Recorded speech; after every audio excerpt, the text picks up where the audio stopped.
კალათბურთზე იმდენი ისტორია არ გვაქვს მე და ალექსას როგორც ფეხბურთზე და ტორპედოზე, მაგრამ რაღაცა თვითონ ამბავს კი გავიხსენებთ ეხლა რა. მე გითხრა ერთი ვის ხვდებით ოღონდ არ მახსოვს, იმიტომ რომ კალათბურთის გუნდის სახელებს ძნელად ვიმახსოვრებ, რაღა უცნაური სახელებია ხოლმე. ევროტურნირების თამაში არის და მე ვერ წავედი, მეგობარი წავიდა რა. აი, სადღაც პირველი ტაიმი უნდა მთავრდებოდეს, მაგ დროს მივწერე რომ ავშვებით მეთქი.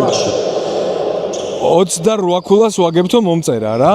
და ცოტა ხანში მომდის ახალი მესიჯი. 27.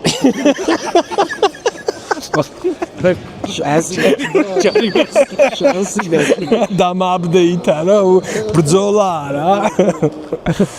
შენ ყავს ეგეთი ვინმე ოპტიმისტი მეგობარი? ოპტიმისტი მეგობარი ყავს, ძალიან ვაგებდით რა, 31 ქულით და 2 ქულიანი ჩავაგდეთ და 29 ქულაში შევედით.